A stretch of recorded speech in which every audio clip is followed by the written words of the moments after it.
Hello दोस्तों, आज जो मैं आपको कहानी सुनाने जा रही हूँ ये कहानी है जादुई नदी और जलपरी की।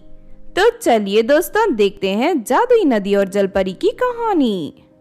एक दिन सुलोचना शहर जा रही थी कि तभी रास्ते में उसे एक नदी मिलती है।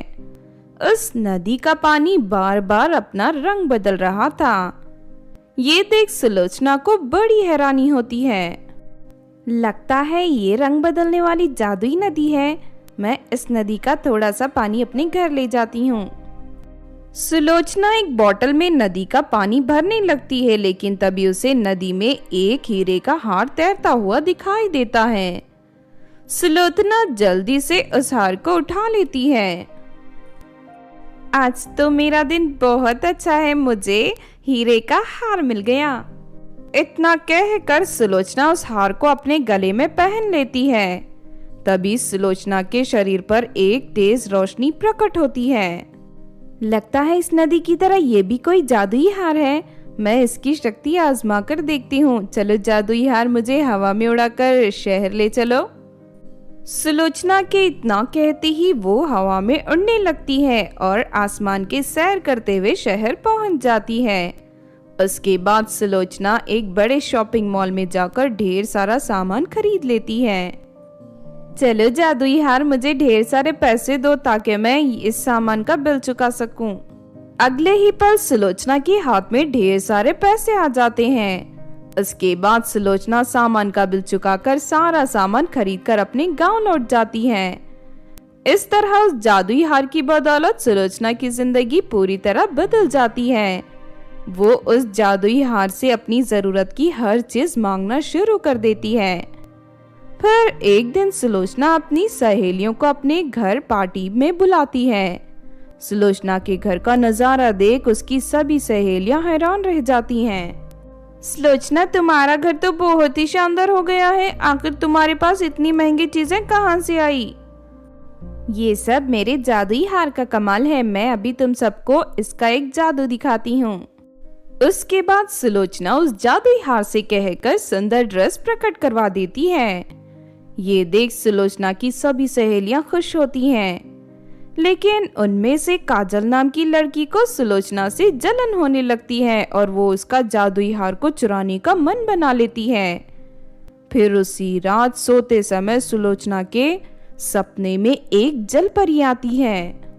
सुनो सुलोचना, तुम्हारे पास जो जादुई हार है वो मेरा है। अगर तुमने जल्दी मुझे मेरा जादुई हार नहीं लौटाया तो मेरी मौत हो जाएगी।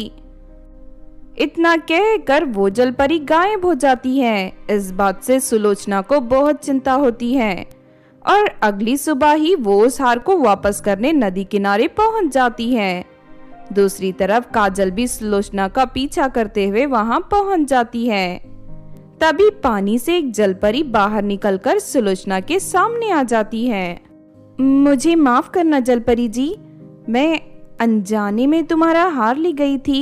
ये लो, मैं तुम्हें तुम्हारा हार वापस करती हूँ। लेकिन जैसे ही सुलोचना जलपरी को उसका जादुई हार देने के लिए अपना हाथ आगे बढ़ाती है कि तभी काजल उस हार को छीन लेती है। अरे काजल, तुम यहाँ कैसे आ गई? चलो ये जादुई हार मुझे वापस कर दो, ये जलपरी का हार है। नहीं नहीं, अब मैं यार किसी को नहीं दूंगी। मैं इस जादुई हार की मदद से अपनी सारी इच्छाएं पूरी करूंगी और मजे से अपनी जिंदगी जीऊंगी। ए लालची लड़की, चल सीधी तरह मेरा हार वापस कर, वरना इसका अंजाम बहुत बुरा होगा। नहीं नहीं, मैं ये हार तुझे नहीं दूंगी। मैं अच्छी तरह जानती हूँ तेरी सारी शक्तियाँ इस हार में है, इसीलिए तू मेरा कुछ नहीं बिगाड़ सकती। इतना कहकर काजल वहां से भागने लगती है, लेकिन तभी उसका पैर जमीन में बने गड्ढे में फंस जाता है और काजल नीचे गिर जाती है। तभी उसके हाथ से वो जादुई हार छूटकर गिर जाता है। सुलोचना जल्दी से हार को उठाकर जलपरी को दे देती है। जलपरी हार को पहनकर फिर से शक्तिशाली बन जाती है। तू बहुत ही होशियार बन रही थी ना, अब मैं तुझे नहीं छोड़ूंगी।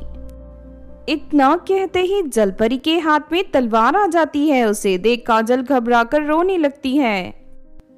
मुझे माफ कर दो जलपरी, मेरे मन में लालच आ गया था। मैं आगे से कभी लालच नहीं करूंगी। सुनो जलपरी, इसने नादानी में आकर गलती कर दी। तुम प्लीज इसे माफ कर दो। इस तरह सुलोचना के कहने पर जलपरी काजल को माफ कर देती है। माफी मिलते ही काजल वहां से भाग जाती है। तुमने मेरा जादुई हार मुझे वापस देकर साबित कर दिया कि तुम बहुत ही नेक और ईमानदार लड़की हो, इसीलिए मैं इनाम के रूप में तुम्हें 1000 सोने के सिक्के देती हूँ। इस तरह जलपरी 1000 सोने के सिक्कों से भरी एक पोटली सुलोचना को दे देती है। इस तरह सुलोचना को उसकी ईमानदारी का फल मिल जाता है और वो राजी खुशी अपनी जिंदगी जीने लगती है।